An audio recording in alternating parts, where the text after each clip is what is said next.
stream, and then I'm gonna do a recording as a backup, which is actually very important because we needed the recording the other night. Okay, you're good. Jeremy, can I ask you a question? Is anybody registered tonight? Working, Ellie. Huh? That pen, I don't think that pen's Do you working. know? See what Gary can talk.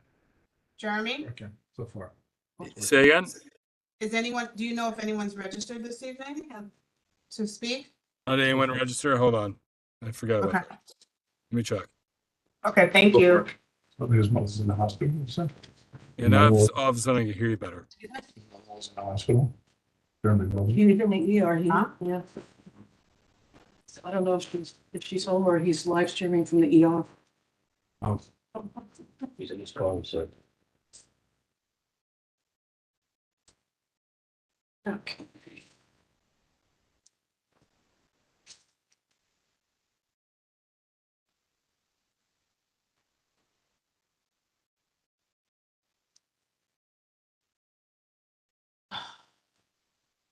We have a quorum?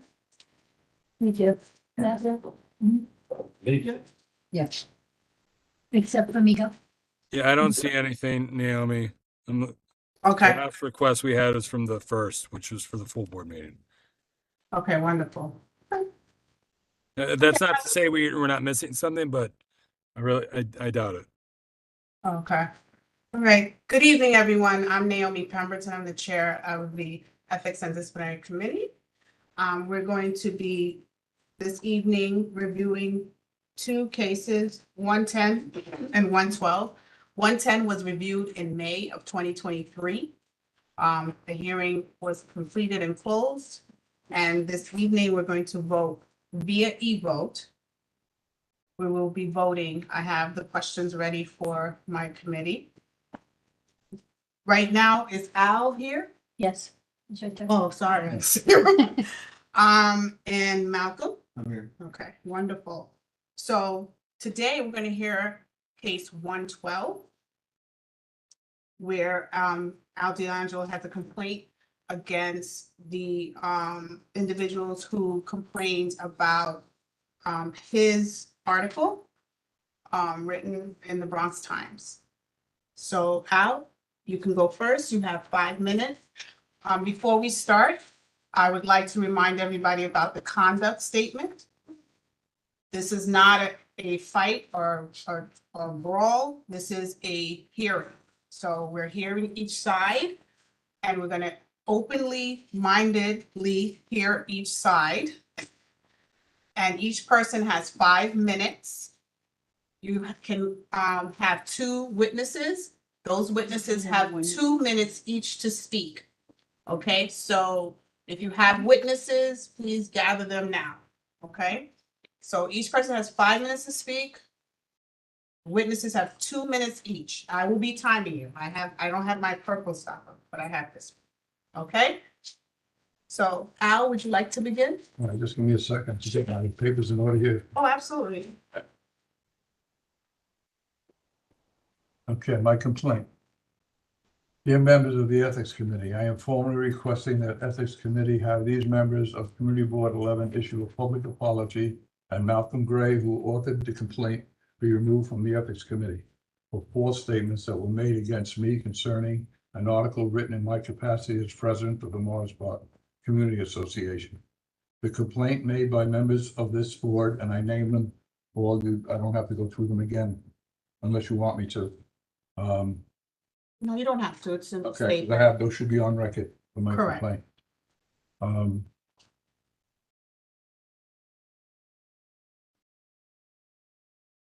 They claimed I exploited themes of poverty, education, crime, and family dynamics, and I promulgated age-old stereotypes which have historically harmed Black and Brown and other marginal people with the use of widely inaccurate and biased tropes. I have done extensive research before I wrote the article, and all the research shows a direct correlation between fatherless homes and crime, education, and poverty across racial spectrums. I feel your complaint against me was biased. Mr. Gray, in a statement at the Leadership Committee meeting, said, "I would have accepted it more if it came from a Black person." That statement is discriminatory, and I strongly believe sensitivity training is in order. Sensitivity works both ways. It was not in the purview of the Ethics Committee to attempt to limit my freedom of speech and the use of this community board to besmirch my character with false statements. First, I promulgated age-old stereotypes, which historically harm Black, brown, and other marginalized people with the use of wildly inaccurate basic truths. Second, the letter was sent to the borough president stating I was not qualified to hold the office as vice president, and I should be removed from the board if I did not complete sensitivity training at my own expense.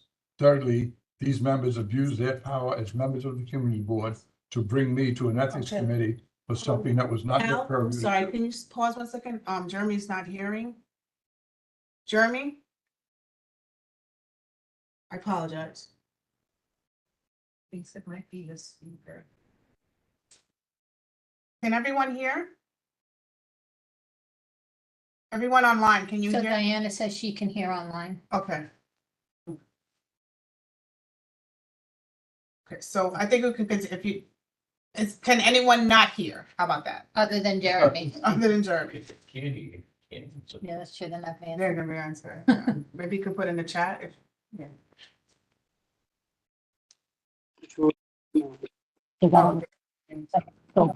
That's okay.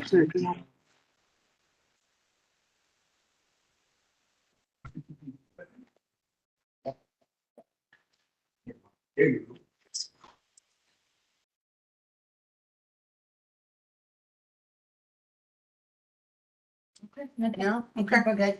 Go ahead. And Al. just if I could just to give you some of the information that I took. Okay. I took it from Jonas Elias, the Civil Rights Movement and the Collapse of the Black Family, Mhm. the Ann C. Casey Foundation. You have all these also. Yes. Web Fatherless Home Statistics, 2003, Risk and Repercussions. And I give you, there's a webpage here that you can look at. Mhm. Journal of Criminal Justice, volumes 41, issue 1, January, February 2013, pages 44 to 52, just to name a few.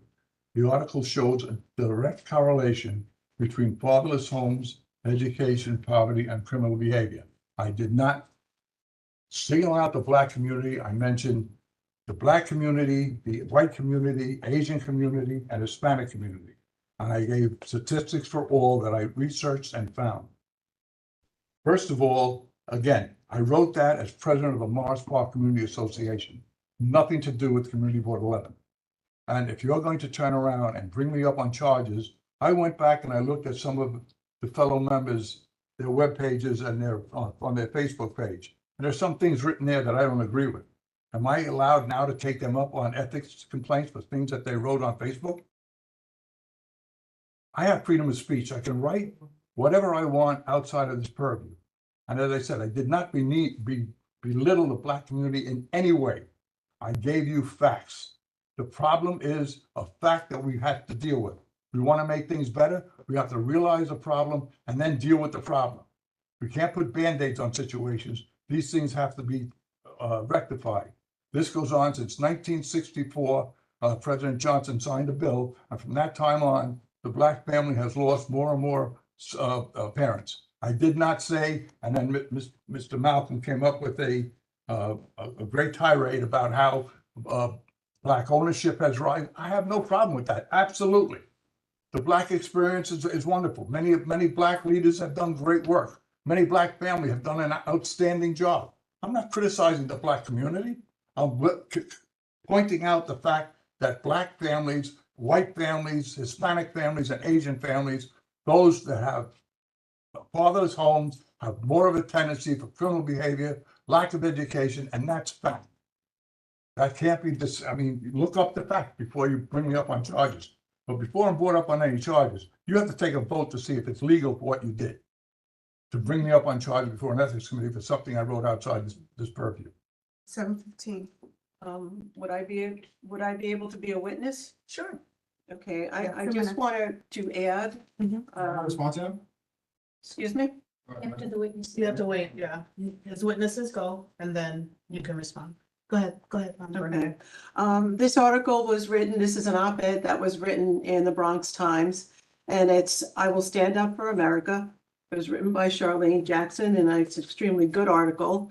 And I'm just going to read the last two paragraphs quickly, where that there was moral outrage with the most vociferous of them, stating that facts used in the article were old, outdated, that family structure has nothing to do with risk for negative outcomes such as school failure and incarceration. Comments were also labeled as perpetuation of old stereotypes, but they were just a representation of facts. The community board, full of youthful hubris, went on to state that the writer of the opinion piece was not allowed to express himself as he had no lived experience as a Black man. We have a constitution which protects the rights to free speech.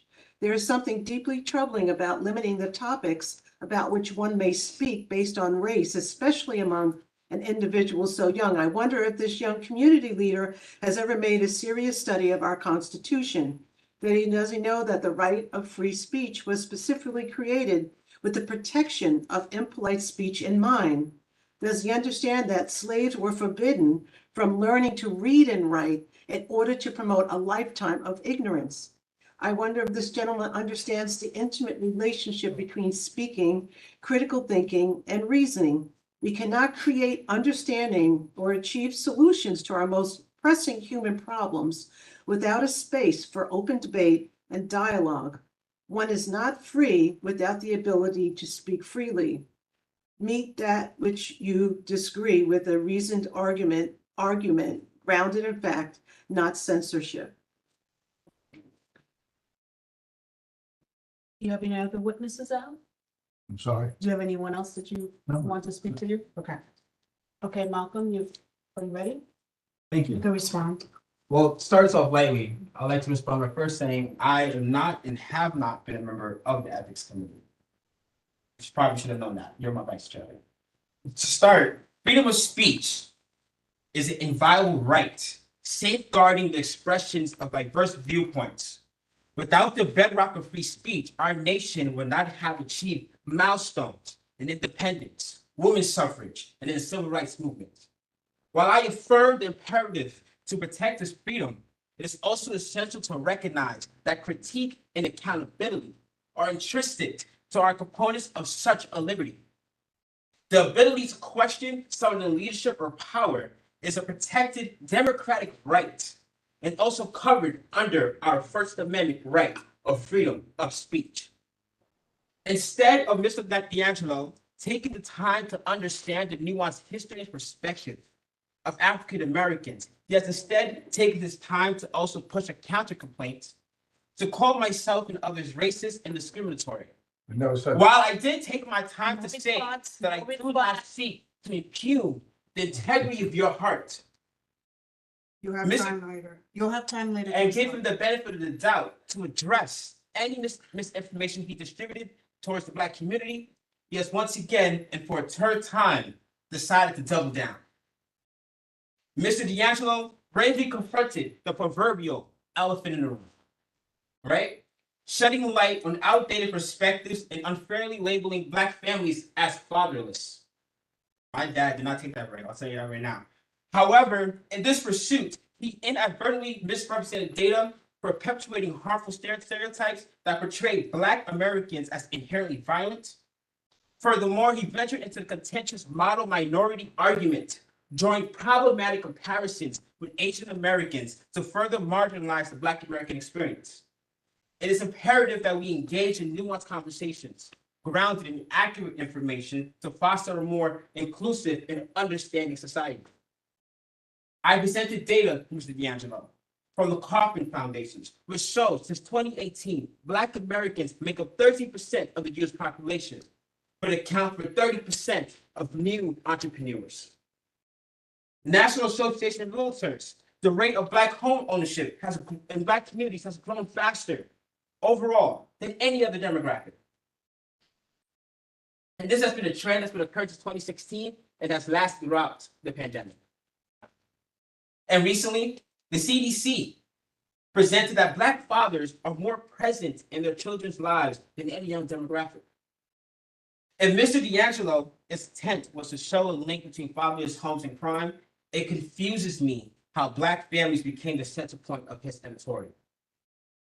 Nowhere in Vice Chair's in the Vice Chair's editorial did he discuss the lingering challenges of redlining, which continue to hinder the progress of Black Americans in gaining access to housing. The historical practice which denied mortgage loans and insurance to Black communities that has long-lasting economic consequences that persist to this day. Additionally, he didn't address the disparities in educational opportunities, and how to this day, New York City public schools are still massively underfunded and segregated. He did not discuss the lack of access to healthcare and how that harmed Black maternal health, and how employment opportunities that many Black Americans still face. By overlooking these systemic issues, his analysis fails to provide a comprehensive understanding of the complex factors impacting the Black community's socioeconomic status and progress. So despite all of the Google searches Mr. D'Angelo has done, I will stand by my statement that he lacks the bandwidth to engage on these issues without the shared Black American experience that I have and that I live through every single day. This is not an academic study. This is my life. 722. In addressing the issue of abuse of power, it's pertinent to highlight Mr. D'Angelo's management of 1682 Stillwell. Proposing it to remove the 1915 White Plains Road, 1901 Amethyst, 1956 Berkeley Avenue, 900 Arno Avenue, 500 Van Ness Avenue, 2440 Poplar Street without proper board approval. These locations Malcolm. within your our time. district predominantly serve Black and brown communities, and you advocate that they get. Malcolm, you're over your time. Those addresses. Wait, don't point your finger at me, that's number one. Okay, no, let's not get, no, that's not the argument. This is not an argument. I stated this at the beginning of this meeting. This is not an argument. This is not a brawl. Then I'm not voting for first. Stay in conduct, please. Okay, I will not accept it. so can I respond to what he said? One moment. Can other people speak? One moment. Do you have any witnesses I mean, or anyone that you love? Christine, Cynthia, and Serena are named as. You know, every, yeah. Okay, I need two, there's only two people that can speak. So who would like to speak on I will. behalf? You Okay, could 2 speak up minutes. just a little, I really, I can't. Okay, Oh, so 2 minutes, 2 minutes. I also want to read something, so please indulge me for a second here. Gaslighting. Psychological manipulation of a person, usually over an extended period of time, that causes the victim to question the validity of their own thoughts, perception of reality, or memories, and typically leads to confusion, loss of confidence, and self-esteem, uncertainty of one's emotion or mental stability, and a dependency of the perpetrator. Gaslighting can be a very effective tool for the abuser to control an individual. It's done slowly to the victim's right. So the victim writes off the event as a one-off or an oddity and doesn't realize they're being controlled or manipulated. Gaslighting can happen in any relationship, including between friends and family members, not just in couple relationships. This is a classic gaslighting technique, telling victims that others are crazy and lying, and that the gaslighter is the only source for true information. It makes victims question their reality. So I just want to say that I'm disappointed that Al took this approach to, resolving a situation, because after that meeting, Al, I watched you and heard you outside. I witnessed you say that you wanted to have a meeting, that you wanted to sit down and talk with people, that you wanted to clear up what you really meant, and that you wanted to bring the board together. But what you in fact did was double down and then try to flip the script on somebody who was telling you how disappointed they were in the words that you chose to speak about, not just his community, but many of the members' communities here. Thank you. Start speaking. There's one more witness. Yeah. Who wants to speak? Yeah, Jen. Okay. Okay. Al said that it's important to realize the problem and deal with the problem, and I agree with that. Sorry, I can't hear you. Could you It's speak? Al said it is important to realize the problem and deal with the problem, and I agree with that. I agree that I'm going to say that after the complaint for the original article, I second guessed myself. With the series of events that have happened since then, I no longer second guess myself. I know as someone who has been in social services for 40 years, how important perception is and how unreliable data is. You can basically find data to support any premise that you want. I think that part of being a leader is taking responsibility. If you are chair of the community board, I think it is not desirable to say, oh, when I did that, I was wearing a different hat. I think that if any accountability or even the premise that even if I'm firmly in the belief that I did everything right and I researched it and this was my intent, if you have a significant group of people saying, no, it is offensive, it is inaccurate, it is not telling the whole story, it does more harm than good, wouldn't a leader say, well, there is a possibility that I am wrong, I will consider that, I will have a conversation and perhaps handle things differently in the future. Instead, what I see happening, and which saddens me since I came on this community board, instead of working together as a team and supporting one another and learning from one another and building, it's more drama and tearing people apart and toxicity than anything else. And that is not going to do anyone any good. This tit for tat, well, you've come at me and said this, I'm going to stand firm and say, I am perfect, I am right, and now I'm going to come at you because you are wrong. That is not going to get us anywhere. I am an Italian, Irish, obviously white woman saying this is wrong. Saying, even at my flea markets, the number of single moms there that are busting their behind to earn extra money after they've worked a full-time job all week because they want their children to have something better, I can find articles that will support their premise. I am saddened that this committee has to entertain one complaint against the vice chair and then a counter complaint from the vice chair. That's all I want to say. Thank you, Jeanette. Thank you. Oh, okay, so 2 minutes out, you can respond. First of all, I did not demean the Black community at all. I didn't talk about the entrepreneurship. I didn't talk about how single parents raise their families. I gave scientific fact. I gave facts that I found, that I researched, and I put down. The facts had only to do with families and children of broken families. Across the spectrum. Asian children who are from broken homes don't do as well as those from two-parent homes. Hispanics, white, across the board. It's not picking on one group in particular. I gave statistics for all the groups that I mentioned. Black, white, Hispanic, and Asian. No one from the white community yelled at me because I said 50% or 40% of white children are not doing well because they come from broken families.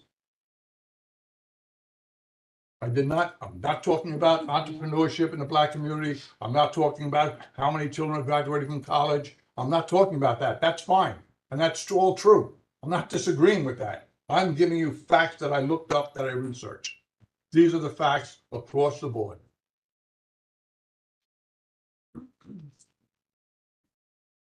Thank you. Thank you. Are there any? Oh, sorry. Just quickly, I would just like to make a comment regarding what Jeanette said. And I'm in agreement with that. If we don't start meeting each other halfway within our board will unravel. And all we will be doing is saying, I'm right, what I say is correct. And even though I'm hearing it, you still have to do it my way. That's not meeting halfway. It's compromise. And there's a lot diversity in a community board, and we have extreme diversity, which is a gift, I feel. And it's something that we have to meet halfway. And as I had said before, we need to work together in our differences. And that's just not an easy thing to do, but it takes two. Can't just take one. Somebody shouldn't be going up to the plate and standing there empty-handed, because that person, whoever that person is always taking the high road, that person is no longer gonna take it anymore.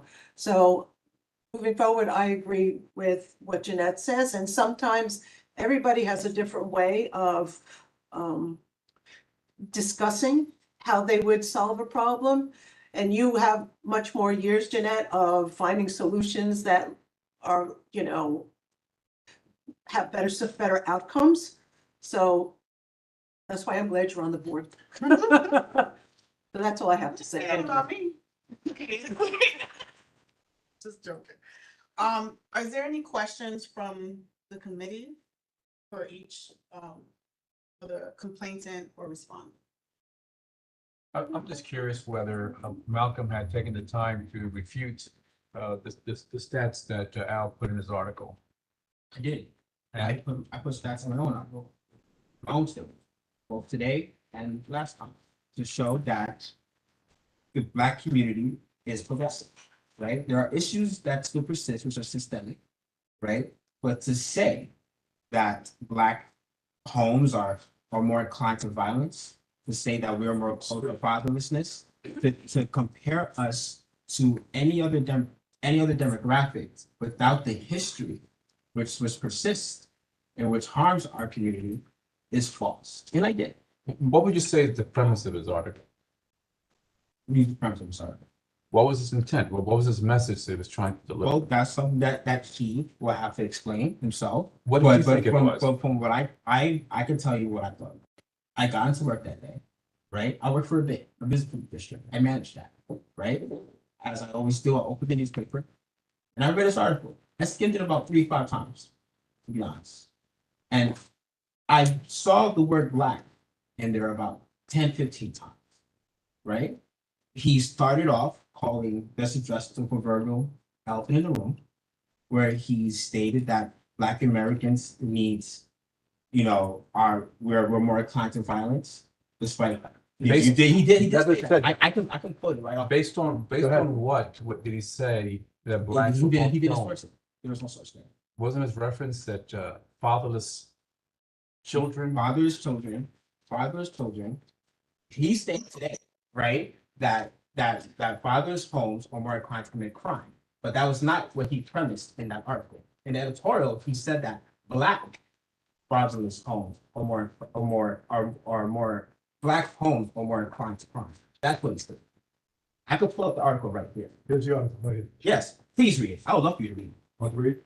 Thank you. It's time to address the elephant in the room. Why are Black Americans the least educated, least healthy, poorest, and among the most incarcerated ethnic group in this country? 13% of the population commit over 60% of the crimes. Why haven't most of them achieved the American dream?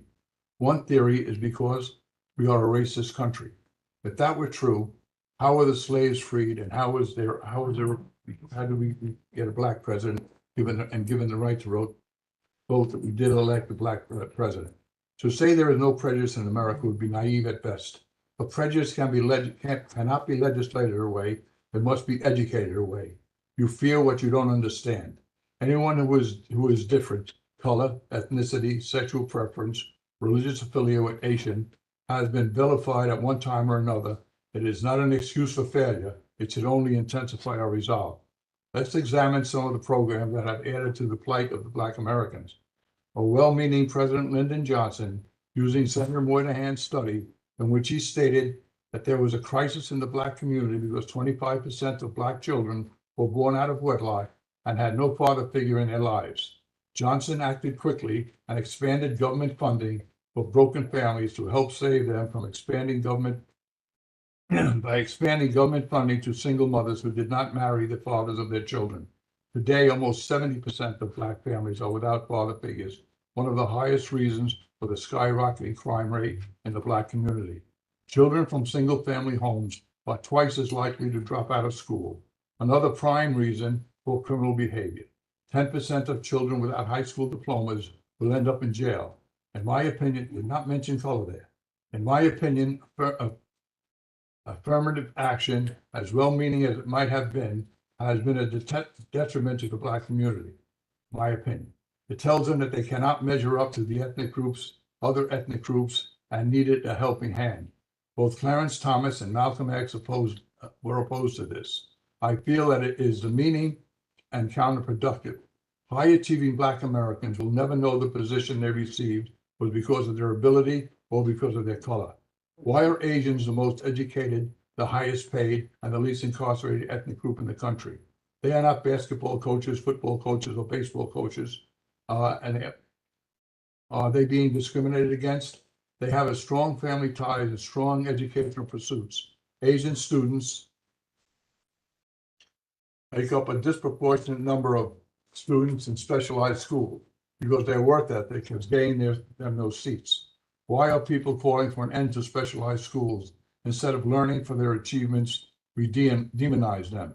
It is not coincidental that Asian families, only 3% live in single-family households. Only 1.4% of the prison population is made up of Asian Americans. Maybe we should learn from them instead of vilifying them. Blacks make up 13% of the population and make up 35% of the prison population. Whites make up 61.6% of the population and make up 49% of the prison population.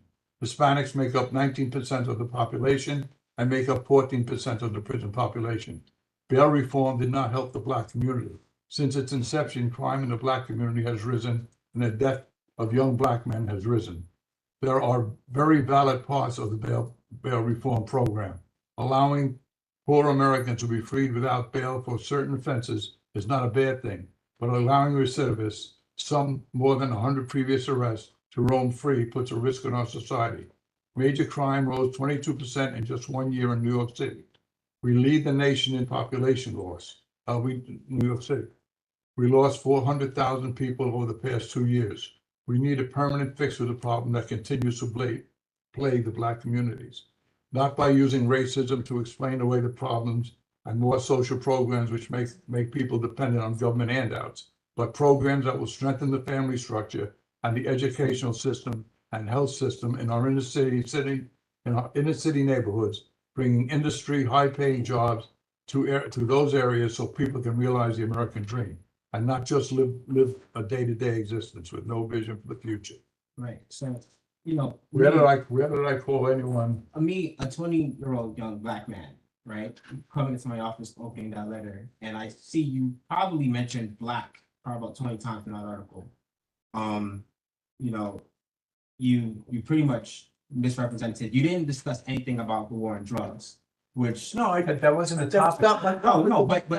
Wait a minute. But it No, has, no, no. as it Let her has, respond. it has to be a topic, right? Because if you're going to discuss the overrepresentation of Black people in American prison system, you have to address the policies which was placed that hyper policed our communities. You have to discuss the discrepancies between things like cocaine and cocaine laws, right? Which said that, you know, coke and cocaine was judged differently, which gave Black people higher sentences, right? You have to if you're going to discuss things about education, which is funny because I had a conversation with a coworker today about the SATs, for example, and how for the fact that, you know, for most of white affluent families, they paid thousands of dollars to get their kids funding, not funding, I mean, you know, Finance. tutoring to be able to get high scores in the SATs. But if you're coming from the inner city, and you don't have access to those resources like that, right? So there is a very nuanced and historical conversation that has to be had. Me being an article, if you pretty much said these things does not exist, and the issue is that they are not trying hard enough, right? When I look at people like Charlene, for example, who wrote that editorial, right? I'm pretty sure she got where she got because she worked hard, not because of affirmative action. Absolutely. Absolutely. But your article, when you prefaced it against us and Asian Americans, you pretty much said that we will never know if we are achieving what we achieve because of that. Absolutely. I had a friend, and the reason I said this, I had a friend who almost committed suicide. He went to Fordham University. He was a B+ student. Because of affirmative action, he said, they're giving me a B because I'm Black. He said, I'm trying to get an A and I deserve an A.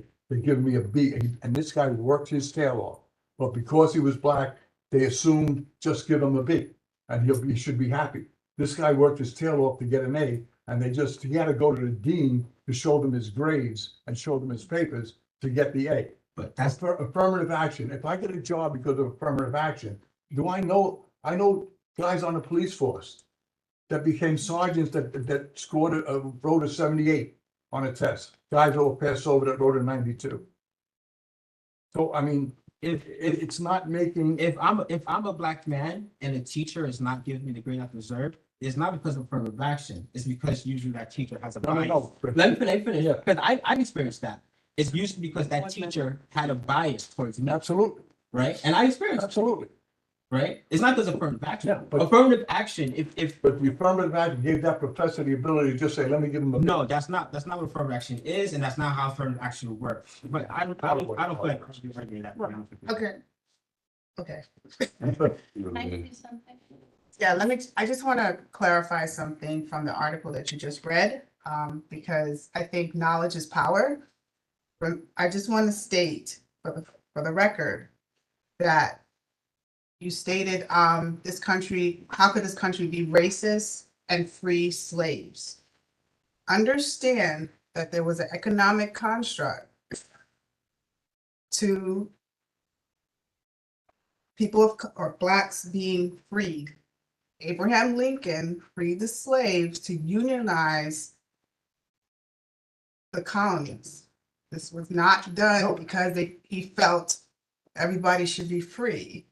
He did it for a reason. He did it to keep the union together. So I just want to clarify that. Would you agree? Absolutely. Thank you. I'm assuming I'm this. going No, to say, okay, as a 70-year-old white woman, I read the article and I was both saddened and a little ill.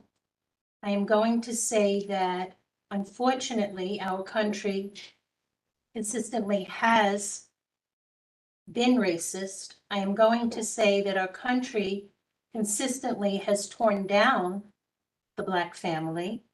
I am going to say that as someone who was in social services for 40 years, my first full-time job, I read case folders and I worked for the Young Adult Institute, and then it was called mentally retarded. So I was dealing with mentally retarded young adults. I read 5 case folders for 5 Black young people that all came from the same high school in Manhattan. And in every folder, it said, dull of hearing, aggressive Negro youth. They were diagnosed as retarded. They were pulled out of the system. In the 5 years that I worked for the Young Adult Institute, I was able to get 3 re-diagnosed because the only diagnosis they had was being Black in America. I am going to say that when my daughter tested as a 4-year-old for Hunter, she tested in the top 1 percentile in the country. And her application was denied because the white principal of Hunter said children of interracial couples could not focus and concentrate in school. And up until that point, I did not want my daughter to go to Hunter, but when I found that out, my child was going to Hunter. We continue in this country to perpetrate racism, okay? That we are still arguing back and forth. It just, I wish our country was different. I'm a patriotic American, don't get me wrong. I love my country, but it saddens me that in my lifetime, we've made such little progress, especially in the area of race relations.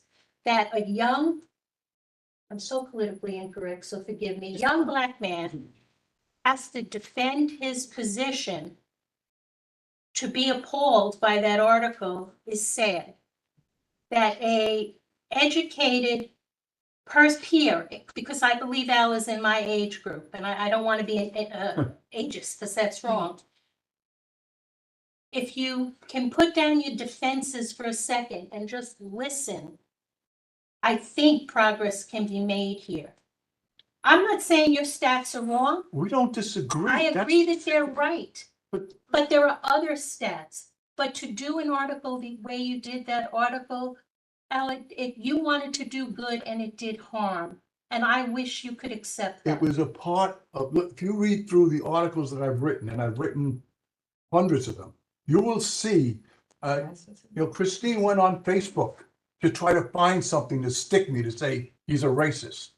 And you did it. You found nothing. I'm Because not I've never saying said, racist. I'm just saying, I've never said a racial word ever. I've never cursed at anybody on Facebook. I argue with people, but it doesn't mean that I don't respect their points of view. Many of the things that you said here, I agree with. I wrote an article talking about the family, period. You want to talk about school systems? I'm right there. You want to talk about the problems with and hiring? I'm right with you. We can discuss them. That's a whole different issue. So no, it is not. Oh, it because is. all of But those the article I things wrote it is. contribute to the family. I would have written a book then. All of those issues contribute to what the statistics that then it contributes to the rate of recidivism. It contributes to the rate of the number of people of color in treatment facilities. It contributes to the uneducated number of people of color in this country. All of those broken systems continue to work against the family units. And I agree. So then it wasn't in your article. No, because my article was strictly a scientific article about broken homes, period. That's it. It wasn't the reasons. It wasn't the reasons why. I wasn't gonna delve into everything. I didn't have time. Okay, Christine? Yes, We still have Al, Committee people that want to say, this committee committee people first that and need then to- gallery. Okay. Wait, Well, one you second. have Wait. Waiting for everybody. Let me just handle this for a minute. Christine, go ahead. so Al says that I went on Was a Facebook, witness. She was a right, to witness. try to find something on you. So I'm gonna tell you something, Al, that I didn't say there that day, but I have seen you on Facebook for many years. And for many years, I have seen you say things that have outraged other people, including what I said to you that day, another Black man who is calling you a Yeah, racist Jerry Schmoop. on, Go look at did his he, race. how Go many look at his times have you race. been called? Okay, My stop. question is, how many times have you been called a racist on Facebook? For Jerry Smooth, once. And no other person has called you a racist on Facebook? Are you sure about that? Yeah. Okay, well, we're gonna obviously have to, show people exactly what we're talking about. This is not an isolated incident. And furthermore, I'm gonna say that just recently, Show I'm the not done. Wait, I'll let you wait, speak. wait. You'll Recently, be able to I have respond. seen you make transphobic remarks. Not only have I seen you do that, That is so untrue. I have seen you Why are we going? I have seen you make remarks about refugees coming here, calling them illegals. Yes. Right. Okay. So you understand that that word is hurtful, right, to people? And that status does not apply to the refugees that are coming here? Because you Do you decided to understand that, change, yes or no? you decided to change the verbiage. So No. now we can't call them illegals anymore. They're undocumented. I mean, everybody has their own. They came here. No, that's incorrect. It's illegal to come across the border. Okay, Illegal. okay, that's enough. That's enough. Who else has questions from the committee? I have a question and I have a concern. One, my first question is when the people who signed the letter, before you sent the letter to the Bronxborough president, did you think that maybe you should sit down with Al and discuss it with him before you file that complaint with the Bronxborough president? Did you think that that wouldn't resolve anything, or was it even an option at that point? I did not think it would solve anything, because I will explain why. Because I sent the email to Naomi earlier today, screenshot or some stuff that I saw. This board is chaired by Bernard Brown, right? It's also vice chaired by Al D'Angelo. When I joined this board, I was given a link to a status that Al made regarding white privilege cards, apparently, right? And how his white privilege card was in mint-shaped condition, right? And under that post is also Bernard Ferrara saying, aha, I have mine too. So this is an issue that I quite honestly did not have any trust. I'm sorry, Naomi, I trust you now. But I did not have If you don't have any trust, I did not have any trust or faith for them to be able to see the flip side of what they thought and to handle the situation in a way that I thought that it could and should have been handled. And even now, I'm feeling like I did make the right decision because I could have ignored that article, right? But if I had ignored that editorial, we wouldn't be having this conversation, and I would be going about this day feeling like it was okay to say those things. You know what I mean? It's just I don't think that it is honestly. I walk through life in a way where I have to watch what I say, watch what I do, and I have to be very mindful in how I affect other people. And I would love to see a world where everyone does the same thing.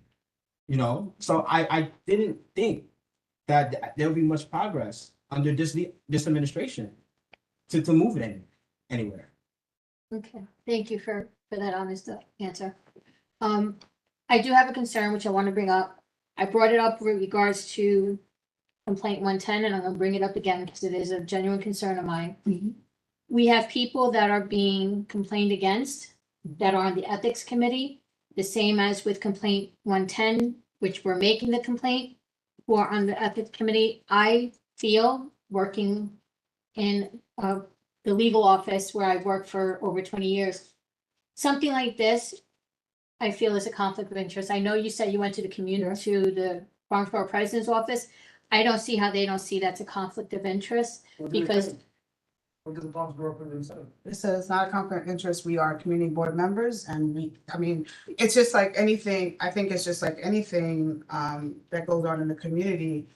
If I work for an organization, that's I work for an organization, and if they give us money, that's a conflict of interest. But if I work for an organization and I give a poster or I get, non-monetary product, that's That's different not- than what we're doing but here. you though. have to understand, it's important to understand that the monetary is the driver to the conflict of interest. For the community not- board, it's but I'm not- saying it's as not a this. general conflict of interest. No, because everyone How has can a, somebody make a vote on a complaint Because- against them or that they've filed? It doesn't make sense. no, I understand your point, but I disagree with it because the intellectual property is not monetary. No, This is I'm us as Putting intellectual. aside the monetary part, But and I that's know what- that the conflicts of interest. Right, but that's for the driver. community point, for the community, Bronxborough President's Office is monetary. I'm saying ethically, from just a regular conflict of interest point, has nothing to do with the Bronxborough President's Office, has nothing to do with anything monetary. Mhm. Just as a conflict of interest, how can somebody vote on a complaint that they filed or that is against them? Because intellectually, you should be fair and have the integrity to hear both sides and make a decision. I don't see what the issue is. If I'm a board member, the whole point of this committee is to come together and say, is this violating the community? Is this in some way causing a conflict in the community? Is this an issue that's harming the community? That is what brings us together, that we can, even if you want to complain, you should be able to freely see and and with integrity, make a decision about how you feel about what's going on. I don't see. Me personally, I think if anything, I think this should be brought up to the leadership committee to review, because I don't think it's something that we should review. But also remember, this is only a recommended body. It goes through 3 levels. So if the full board, at the full board meeting, I can still vote. So if the full board feels that they disagree, then that's the final say. Or if they agree, that's the final say. I don't see where So there's an issue, I as just long want as to it be gets sure we're monetary. clear, because I know there was an issue last time of Al being in the room and going into the executive session when we were discussing the complaint against him. Yeah, Right. So there was some issue with that. So you're saying that that's not a conflict of interest, that it was no problem with him going into the room? According to the Bronxborough president, no, he's a board member. He's on the executive team, and he went in. I just And want to he- make sure we're clear But because, he did go in okay, to the executive session. I just, So, yeah, don't know, I we just want to can't- we make can't sure do that we're some- fair, that's all. I agree with you, but we can't do sometime and then. Exactly. We We can't do sometimes and other times not. And it's been happening, so Okay, that's not fair either, you know. I understand what you're saying, but I don't see the issue. But if anybody else wants to speak about it. So, again, introduce myself, Angel Diaz, newest member of the committee. So I had a chance to review everything that's going on. First of all, Al, you don't know me, but I've been in the hood for a minute and I've seen you around. I was crazy when I read the article. Like, I understand you have your point of view. Just the fact that you're in the community and you are who you are in the community, like for that to come was kind of crazy, right? In my opinion, right? So we are where we are here today. And I just wanted to tell the board, like, I'm sorry that we have to go through this as a board, right? I'm just coming in and I've been in the community about 20 years almost now. I raised my son, graduated in Lehman. My daughter's in Scanlon. I got the baby at Van Nest Academy. And there's been a lot of change in the neighborhood, to say the least, right? And change is very hard. And this community board is reflective of that change being very difficult because it's from the whole time I've been around, the community board's always been one way, right? It's always been one neighborhood. Now the neighborhood's become a lot more diverse. And now the board is reflecting the diversity of the neighborhood. And it is becoming like this topic, although it does need to be discussed again, Al. You don't know me, but I've seen you around. When I read it, I was like, damn, that's not Al didn't say that. That's crazy. But again, I think we need to think about maybe the whole board, every committee, everybody doing some sort of sensitivity training just because of the mixture in the demographics of the community board now. Like, again, double down on whatever, facts is facts. I understand what you're saying, whatever. But just the fact that we're having such an impasse at this is something that illustrates, again, I'm just walking in the room, but it illustrates to me the need for all of us to maybe kind of delve into how to work, DEI is coming back, so we can find ways to kind of build bridges and not spend so much time, picking at old scabs, if you will, So, thank y'all for having me. Make this happen. Any other questions from the committee? My concern is it's impossible to cover every nuance that deals with a particular subject matter. So that's why I asked, what was the premise of the article? Because there's a lot of things wrong with our society. I've been through a lot myself. And I don't let those obstacles deter me. When I'm standing in my space, I don't want anybody standing on my toes. I don't want anyone to illegally or unfairly try to delay my advancement. But I recognize that there are issues. And I am the kind of person that I can read something and I look at the premise of the article and I don't expect everything that can change the outcome of the article to be in that article. The premise is what it is. And the premise here to me was, where's the father in the family and what impact does that have on the development of our youth, are the flavor of our communities? I asked, did you research his research? What I want to hear is apples to apples. If he mentioned a statistic about a particular area, did you match it? Is he wrong? The one thing I'm not going to allow is anyone to take away my voice. A lot of people have tried. You can't let that happen. I will fight against anybody trying to take away your voice, anybody's voice, because that's gone on for far too long. Everyone has a right to speak their mind. And if you disagree, you turn around, you write a rebuttal, and you write about what he did not put in his article. That's a whole different premise. That could be a whole different enlightening of what he missed in his article. But that's not his article. His article is specific. And that's a problem that I'm having. It's you got to narrow it down to what he was writing about and try to set aside all the other things that you think ought to have been in that article. And you're not the writer of the article. He was. And it was his thought and his research. I want to hear that his research is wrong. I did review his research just to let you know, and a lot of the research is in black and white, but it's from 2003. It's from it's from 1999. It's very old data. So I went through each one. I could. So it's hard to Did you find? give you apples to apples, because this is old data. And if you understand the construct of being marginalized in this country, you'll know that statistics are very skewed, especially against people of color. Right. Plus, So, But so then, you have to understand. He listen. You're absolutely right. He has the freedom of speech to lay these statistics and research these statistics and put it together the way he would like to put it together as his perspective. But the issue is that how people of color are being represented in the article.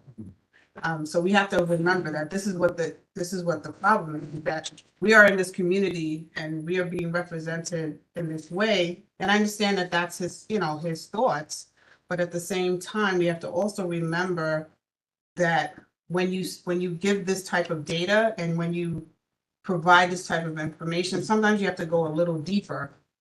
has anyone When you're gone deeper? presenting, Has anyone gone deeper and brought to date his stats and see how off he is, or if he's right? not you got- provided stats. I know I did the research. Not his research, but I did my own research. But the thing is that if his research is right, and it is a fact that the Black incarceration rate is linked to fatherlessness, right? Then the stats that I put up there that shows Black Americans achieving home ownership, that shows Black Americans starting new businesses and leading the path. I'm in real estate. I'm in real estate. I get what you're saying. Right. Okay. But if you tell me that fatherless families, Right. and then you relate that to how that doesn't impact their ability to move on in their lives in the area that you mentioned, Right. and then you have a valid argument. Right. But I don't know what you're referring to. How much of that is fatherless? Right. But what I'm saying, I could take all of his stats, I could take all of his premises, and I could write a better article Okay. that doesn't have anything from a race. I wouldn't have to mention Black people one time. I wouldn't have to mention Hispanics. I wouldn't have to mention Asians. Right? That is how nuanced that conversation can be. But when you're mentioning Black one time, 2 times, 3 times, 4 times, 5 times, you have to understand that as a Black American, at some point, I'm gonna sit there and I'm gonna say, all right, why am I being centered in this editorial? And trust me, and I agree, he does have the freedom of speech, but the freedom of speech, what you say is also allowed to be challenged. And when and it is also a democratic right for me to challenge you and possibly seek a removal if it is democratically done. Now, I didn't say I was going to remove him. I asked him to resign. It is up to his purview to do so. I wasn't forcing anything. One of the presidential candidates said exactly what I said. One of the guys running for president said exactly what I said. Who's that? Let's not. But it doesn't. Young fellow that was Right, there. but that, it really does have nothing to do with who's running for But no, president. but he said, it's out there, it's fact. Wait. Everything we said is well, Malcolm said is also fact. Many of the things that you mentioned are true, but that has nothing to do with my article. Mhm. My article had nothing to do with, Black ownership or Black entrepreneurship. That has nothing to do with that. I brought out a point about homelessness, fatherless homes across the spectrum. Can you pull up your article and count how many times you said Black in there for A number of You said times. I was trying, I was trying to get a point across where we need to Right. help do Right, something right. about But I this. think, It's a but the problem. things that, you have to also understand that a lot of the issues that we face, right, as Americans, especially our communities, are systemic issues, right? If it is affecting Black Americans, then best believe is affecting everyone. And that the way we have to go about this and face these issues is about understanding there is a commonality between everyone to go about it. But as a black person, if I'm reading that article, it's coming off to me as if you're seeing me as the issue, and you're not focusing on the historical or the systemic issues yes, that should be an issue. It was fatherlessness that I was zeroing in on. It's just very hard sometimes to hear statistics sometimes because, okay, Black Americans make up 13%, which is correct. That was correct in your article. 13% of the population. That's 43 million people. 290 million people are perfectly fine, have fathers in their home, don't commit any crimes. Is that true? That's impossible. It's not the subject matter. No, it is. It is. Can we? It is the subject matter. You're saying 13% of the country, right, Al? Your article says 13%, which I agree with, We are 13, people of color are 13%, or Blacks are 13% of the country. That's 43 million people. 290 million other people live here. We commit 35% of the crimes. Does that make, I'm just asking a question to everyone. Does that make sense? But statistics show, and then, by the way, But my that doesn't- statistics aren't old, it's 2023. No, Anti that's Casey impossible. Foundation. That's impossible. It was Oh, you 2003, mentioned before that I was going back. 1997, that's what I looked up. But I'm just, Did we no, look up I'm the just asking, sources? but I'm asking a question. Naomi says she did I'm look at asking- the sources. I'm asking a Naomi said she question. did. I'm just asking a question. I'm just saying, think mathematically.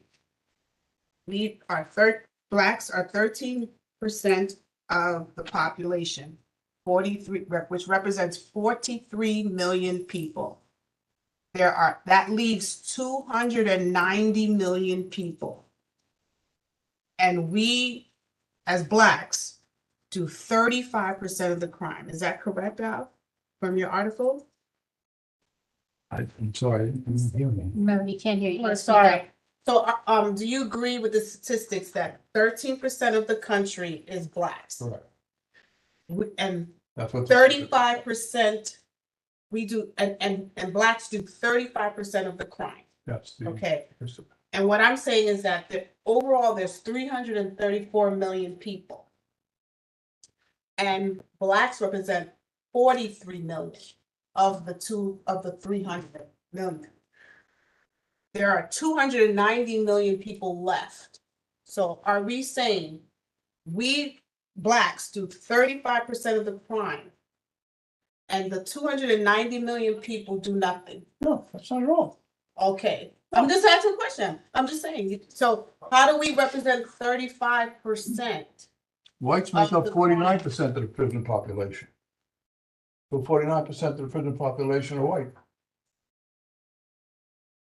But the article is saying Blacks are in have fatherless homes, or should be, how could this place be racist if It's across the board. From okay. father- No, I'm truly asking. a question. I want to understand what Children from fatherless homes have more of a chance of dropping out of school, going to prison, getting involved with drugs, committing suicide. There's a whole other bunch of other things that I didn't even put in there. Okay, But those are facts about fatherless homes. That was my point. That's it. about any fatherless home. And it goes across the board. So, all right, so when you said that, why are Blacks Americans the least, hold on. When you said that, why are Black Americans the least educated, less healthy, poorest, and among the most incarcerated ethnic groups in this country, were you saying that because you believe that we have high rates of fatherlessness? I didn't hear what you said. Paraphrase. I know. Naomi Beak. When you said, Chill in the corner. when you said Don't worry about when you said it's time to address the elephant in the room. Why are Black Americans, least educated, least healthy, poorest, and among the most incarcerated ethnic group in this country, where 13% of the population commits 60% of the crimes? Let me finish. Were you saying that to make a link to fatherlessness in the Black community? No, what I was trying to do is bring about a problem that people aren't addressing because they're putting Band-Aids on the problem that affects the Black community. Right. That's one of So the you were problems trying nobody wants to, to talk about. you were trying to address fatherlessness in the Black community, is what you're saying right now. About fatherless across the spectrum. Right, not but just the Black but in that statement, you said Black Americans. It's part of the research. Right, but that wasn't across the spectrum. That was Black Americans was centered in that one snippet that I just read. So is Asian and. So right. So in that one segment, where you looking at fatherlessness in the Black community, and are you also saying that the Asian community has more It's the fatherless? fatherless problem that I'm trying to address here. It's the fatherless problems in the home. Right, in the Black community. Everybody's community. I broke out statistics for everyone. Please, this is a discussion, please. You want to Yep. turn this into a Please, Black issue. open It's to not a discussion. Black issue. You made it a Black issue. No, you made it a Black Those are issue. your words. Oh, my God. I made it an issue of fatherlessness. That's the way that was my article. Okay, Jeanette, go ahead. And then we're gonna stop this Okay. conversation. Okay, what I was going to say, Yeah, when, that's, the gallery, when the gallery portions. And the gallery. Yeah, okay, go ahead. all I want to say is that I came here tonight hoping that this was going to be productive. I don't believe it has been. I'm going to say that being on the ethics committee should mean that we have a sense of right and wrong and a sense of integrity. I am going to say that if Al, and he maintains he wrote this article coming from a good place, with freedom comes responsibility, with leadership comes responsibility. If there is a possibility where you can accept the fact that you had a good intention and clearly it did not come across that way to a significant group of people, that a caring human being and a leader might say, even if we agree to disagree, or even I can accept that I believe my article to be factual, but it has clearly not had that impact on other people, and there could be data out there that can represent something else. At the end of the day, I don't think this is any longer about the data. I think this is about human beings wanting to be valued as human beings and not have to argue to be appreciated for who and what they are. And unless we can do that, this diverse board is not going to be able to make any strides in the community, because you have to do it within before you can do it without. We are a diverse group of people, and every person in this room wants to be valued for who and what they are. Whatever Al's intention is, he inadvertently devalued some people. If he can accept nothing else, I would like him to accept that, because it is a clear fact by everything we're listening to tonight that there are people in here that felt demeaned and devalued by the article. And for someone coming from a good place, at least accept that so that we can move on. And we can do extensive research if that's necessary, but I don't think that's necessary. What I think is necessary is valuing one another and moving forward. That's all I want And to I say. think also, Jeanette, to add to what you're saying, before we go to the gallery session, we also need to learn and we need to understand. You have to, and where I'm coming from, I'm not going one way or the other. My issue with what's concerning me is perception. And I don't want people to walk away with statistics or with certain thoughts when I want people to really sit down and think about the article and think about the statistics and think and just say to themselves, does it make sense? That's all I'm trying to do. The points I'm trying to make is that I'm just saying, don't walk away from the table thinking this is absolute. Walk away from the table saying, I'm gonna go learn and research more. I'm gonna go to the museum or, the African American Museum. I'm gonna go to the Museum of History, Natural History, whatever, and learn really about the history of the information or with the information that was presented. So that's what I would like. Learn how many children are in the system, because when a person gets busted, the woman usually doesn't have anything to trade off and anything to negotiate with. And she doesn't usually give up her male partner. The male has a dealer or somebody higher up. The number statistically of women of color that wind up in the prison system, and then their children that wind up in the system, because of how the system works in reverse, there are so many statistics out there. There's so many things that can be learned.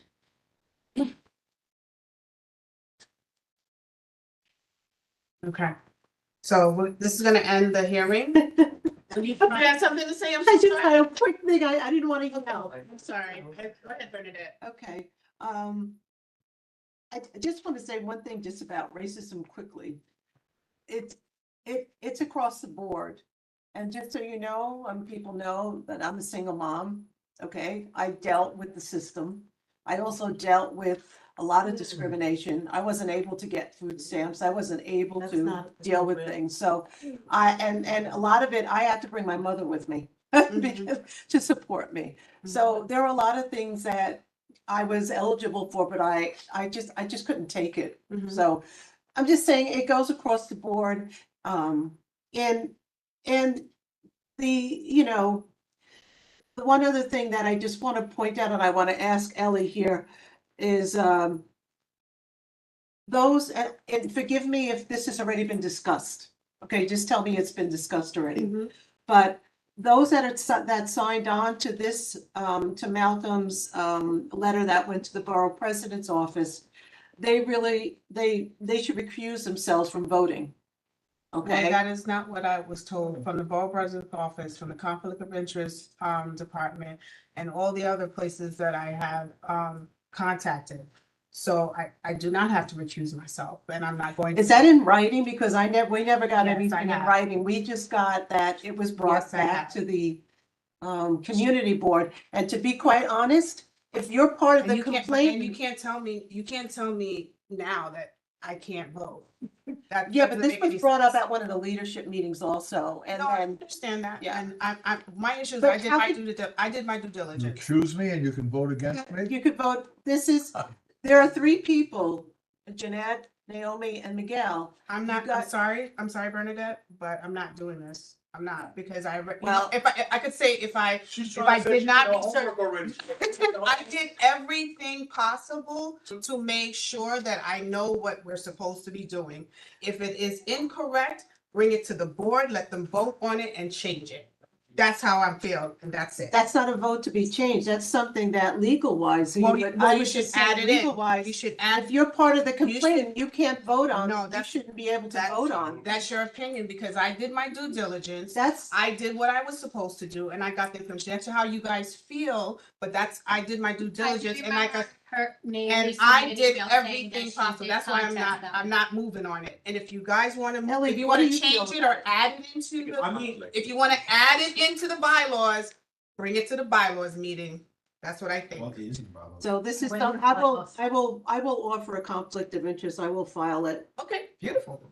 Yeah, I will. I feel like, No, No, thank you. No, I think that I did everything. We're It's having very a upsetting. conversation. That's We why I'm should- upset about it. I'm Have a very upset. You can't conversation, come we here shouldn't get upset. tonight and do something like that. No, I'm it was gonna stand up discussed for before. myself about it, because I did everything I was supposed to do. The people in the letter, didn't they? Because they're part of the complaint. 16 people on that list. No, So no, you know what no, no, 16 no, people no. have to vote? No. No, I'm on Only the the committee. ones- She wants me to recuse myself, and I'm not going to. All those 16 I'm not people going to. gonna There's vote. no monetary conflict of interest. If you want to change that, you can bring it to the, you can bring it up at the leadership and you I'll can bring, go to. I'll bring it up and I'll, Okay, Done. listen, I'll back I'm up. not gonna guys, keep going. everybody, we're just giving our opinions. There's no reason for everybody to Exactly. get upset. There's no reason for everybody But there's to. no reason You for that have- to come up. There's no reason for that to happen. Well, because That's it's something ridiculous. that was You should've not- talked to me before this meeting. You shouldn't have done it here. Thank you. Go ahead, Veronica.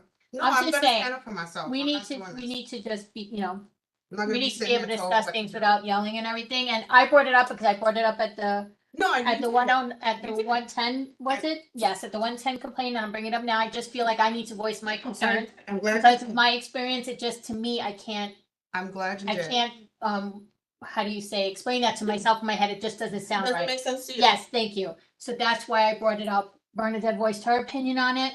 That's No, fine. that didn't sound We like could an bring it opinion. up That's to my problem. bylaws and see if there's something we wanna change and vote on for Well, bylaws. I'm gonna do it, I'll write That's it. not right. And I'm sorry, but the way you did that was not appropriate. I'm sorry. I'm- It was it- not appropriate. I'm It sorry. was something, No. did I not say if we discussed it No, before? no, I you said you apologize? should recuse yourself from doing, That- from well, the voting. statement- And that's not what you should say. You should said, I feel that you should recuse yourself from voting based on my thoughts that you should not be involved in Well, if voting.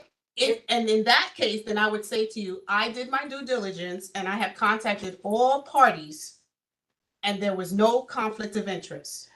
freedom of Period. speech is that people have expressed themselves. Right. If I didn't say But the that's right not- words, I'm not impinging was on my your freedom of intention? speech. Was it I'm my not impinging intention? on your freedom of speech. I'm impinging on the approach. my approach Thank was, you. my approach is basically asking a question. Okay, That's it. thank you. I just have one question because I don't know the answer to this. If Naomi followed up with the borough president's office and they're the source that said this is not a conflict of interest, where does that fall in our structure? Because I don't Right. know and I'm You asking. then bring it to the full board and make a motion that you would like anyone that files a complaint to not vote at the time. Just of vote. on this That's particular it. situation, because you signed on to the complaint. So, but I just told you, I did my research and Okay. I did my research, and there's no conflict of interest unless it's monetary. Now, like I said, if you disagree with the conflict of interest board, you take it up with them, and then you can make a motion to change it, add it or change it to our bylaws. Could you do me a favor? That's it. Could you send me that piece I of? already did. Several times. I already sent every emails out. No, I'm 4 months talking ago. about the one that specifically, I'm not doing that. I sent out emails 4 months ago. but not for this. I Yes, didn't I receive did. it. Not for this. Which are the recused. What is it that you want her to send the email? No, the question not is doing that. if there was information question. from the borough. Okay, like I said, Bernadette, you take that up with the executive committee and the board. Please do not do it at my meeting. That's not fair to. So it's that not means fair I to me. can't ask a question. No, you're not asking a question. You're telling me that I'm I should asking. recuse myself. You know, that's not a question. All right. That's not a question. First of all, as I said, I did my due diligence. We're gonna continue with this meeting. We're gonna have gallery session. This is not the time to do this. That's what I'm saying. This is not the time. It's not fair. I took time out of my job, everything to call these places because it's not easy to call them. It's not easy to talk to them. It's not easy to email them and get a response. Not easy to get a response from the Bronx Borough President's office. I had to contact her and email several times. And she went to her lawyer. So please, like I said, if you're gonna move forward, you can go to motion. That's the great thing about democratic system. You can make a motion and put it in.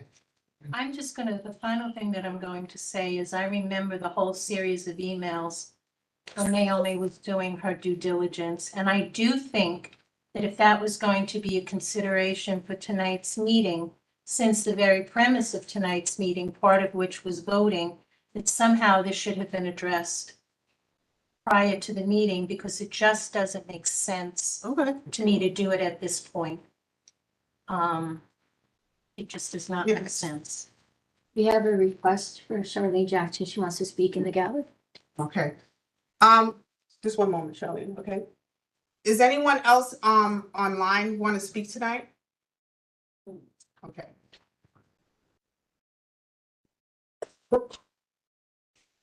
James Innes would also like to speak. He just sent a message. James. Roxanne Delgado would also like to speak, but she's You get 2 requesting that minutes she too?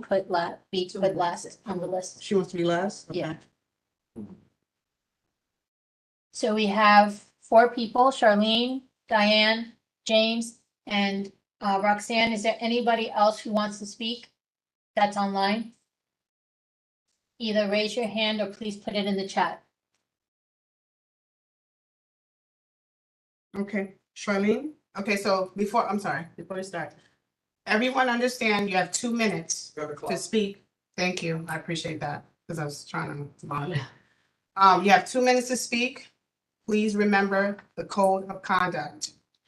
Thank Harry, you. can you give a 30-second warning to the Go ahead, board? go ahead. Okay, thank you. Sorry, may I ask a question? Can I have a little more time because my name was specifically brought up with.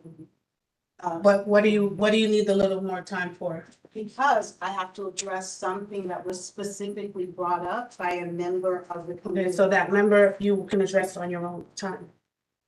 Okay, about whatever happened, that you should address that person yourself, okay? But you should use this for the meeting, please. This is something that was said that's germane to this meeting that I could not Her, have. her name was brought up during Right. one of the statements that was Usually made for you are the allowed case to 112. Address that if somebody brings up your name personally. We have 2 minutes, right? Yeah, I'm sorry, just 2 minutes, because there's other people that need to speak. Okay, what I want to say is, I believe I'm the only Black American person sitting in this room. And I could say, I feel offended that you are characterizing my community in this way. And it's offensive that Al said Black. However, Mhm. Al, say Black as many times as you want. I'm Black American, I'm Black and I'm proud, okay? I was not offended by your article in the least. That's my opinion, my experience. So I cannot, because I feel a certain way, dictate to people what they can do. For me, I experienced that as very tyrannical, and I don't know about other people here, but in my family, we've shed blood for people to have the right to speak as they wish to. The reason that I believe the argument of Malcolm does not work is because you don't really refute what Al is saying. You talk about entrepreneurship and you talk about starting businesses and homeownership, but that has nothing to do with what Al said.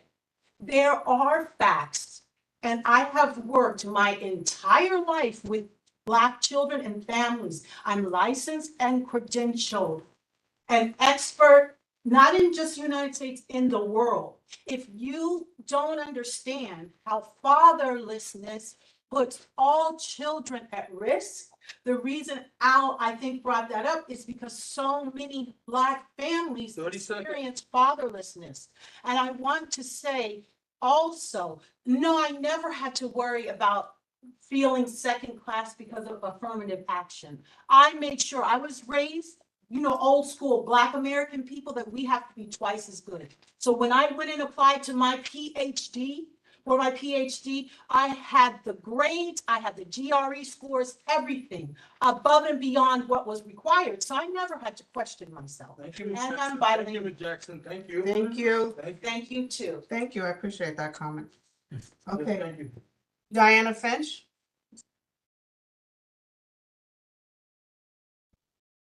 Yes, I'll get the 30-second warning. Yes. go. Yes. Thank you. So I am sorry that this has all turned into a discussion about statistics and whose statistics are right.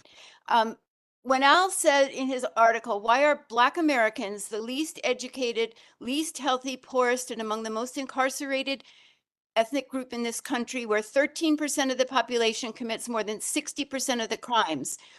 Why, as a leader in a community where he's well known, he knows a lot of people in the community, why did he default to these broad stereotyped groups? All Black Americans are the most incarcerated. 13% of the population does not commit 60% of the crime. Maybe 1% of the population commits 60% of the crime. He's saying that the 13% who are Black, all those people are committing 60% of the crimes. That's why his article hurt so much. And what we should be talking about is not whose statistics are right. It's why didn't he, instead of writing this article as a community leader, why didn't he think about reaching out to other community leaders like Marquise Jenkins, a NYCHA leader who runs a group for young Black fathers, Akeem Browder, who lives in the district, the brother of Khalif Browder, the Stand Up to Violence people, they all run groups for Black fathers. I regret that we haven't gotten the DEI committee going and have discussions amongst ourselves. The father not living in the home and not married does not mean that they are not present in the child's life. It's a very outmoded and stereotypical way to say. I think that that's the concern. It's how this was all phrased and how it came across and why you didn't reach out to individuals to discuss. Thank you. Thank you. Thank you so much for your comments. James?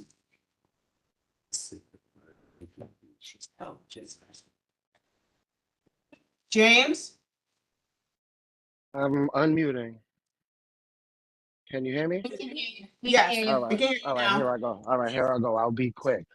I'll introduce myself. Nobody knows me. My name is James Ennis. I'm born and raised in Parkside. I run a nonprofit called We Rise as One out here. I've newly been getting involved in all of this. I'll quickly say also that my job is actually a public safety advocate. I literally go to Albany and work on bail reform and parole reform. And if anybody wants to have a conversation about statistics and that, I'm a perfect person to talk to. But that's not why I wanted to talk. I wanted to actually say that I'm from one of the poorest parts of the community on board. I'm from one of the poorest parts of this district, and I want to move things forward. And what I saw today is not an environment that's going to move things forward. I'm not blaming anybody. I know I'm not involved in any of this, but I would love for us all, because I do plan on being involved more, to get to a place after this where we can move forward and actually start doing things for our community, because that's what I'm about. That's why I came here, and I would love to see that, because it's not what I saw today, even though I know today was a specific thing. I'm talking fast because I know I only had 2 minutes, but I wanted to make sure I said that together is the only way this community board is going to thrive. The only way we're going to get people out of poverty, like in my community, is by working together. So I just want to say that, and I'll yield the rest of my time. Thank you, James. Appreciate your comments. Thank you. Bob? Okay. In 2010, I said to the communications director for that borough president who was there in 2010, that was responsible for the board I was on, you have 12 different community boards doing 12 different things with 12 different sets of rules. The answer I got was, don't give us extra work. And that seems to be continuing today with community boards and the current borough president. And by the way, if I recall, the current borough president just made up the rules that board members are responsible for what they say or write outside of the board office. Now, I'm going to say something, and some people may not like this, but 50% of the children are reading below grade level. 75% of Black students are reading below grade level. Does anybody have any idea who said that? Well, I'm going to tell you who said that. It was Mayor Eric Adams, opening day of school at PS 121 here in District 10. Now, I'm a former officer of the Chancellor's Parent Advisory Council, so I represented District 10, so I know what the problems are in the education department. And when you start off not getting a good education, it doesn't help you in the rest of your life. You need to start off and have a good education. And I'm not saying anybody, it's for everybody. And that's all I have to say. Thank you, Bob. Thank you for your comments. Roxanne, are you ready? 30 seconds warning, please. Sure. Hi there. I don't have to say I'm a woman of color, because anyone could hear or see that I'm a woman of color, so I don't have to identify myself. But what I have to say about Mr. D'Angelo, who I don't really know that well, but one thing I do have to say about him, he's very focused on his family, very focused on his grandchildren. He speaks about them a lot. He spends a lot of time with them. So it doesn't really surprise me that he writes an article about family and their impact on issues of the society. So that's his viewpoint, his perception. You may not agree with it, but he's talking as a family man. I don't think he had any bad intentions, and people perceive things differently based on our own experience. Some people have different reactions. I myself found the article boring. It did not appall me. It did not make me offend me. I just thought it was boring. Sorry, but it's true. I have to say that I will not join a mob crowd trying to infringe on anyone's rights, because then they will infringe on my rights. This is not about Al D'Angelo. I don't know why we're spending so much time about an article that he wrote outside the board as a human being, because at the end of the day, he is a human being writing his perspectives, writing his opinion, which we all have the right to do. So we don't have any purview. This falls on the BP for not addressing this issue herself and allowing this to turn into a circus, which has turned into a circus. If you want to help the Black and brown community, help us on making sure the community board does their agenda on time. Make sure the DM treats people equally and doesn't infringe on people of color. Make sure that everything's done properly. You treat people fairly. You don't shut them down when they speak over 2 minutes and treat them unfairly because you don't care for their opinion. This is how you will help the Black and brown community, not by crucifying Mr. D'Angelo for his perception. You can always write an op-ed tearing him down for his bad data, old data, whatever it is, so you don't agree with his op-ed. But to infringe on his right is going to infringe on everyone's rights. So please think carefully before you make your decision on this, because this is about democracy, about freedom. There was a time, like I had to see Ms. Jackson articles, what was so well written. I agree that we have to respect the Constitution. Thank you so much. Thank you, Ms. Delgado. Thank you for your comments. Okay, so this hearing is closed. I thank everyone for participating. I thank you for all your comments, your questions. One thing, I just hope that we learned something from this evening. One gentleman said, hopefully we can move forward and together and really work for the community and help the community to be together. Thank you, everyone. The meeting, as I said, the votes will be via e-vote. Now that I have what Al wants, I can add that to the voting. So that will be sent out this evening, and the results will be read on Thursday to the executive board. Thank you and have a good night. Thanks, Jesus. End the meeting 8:38 p.m.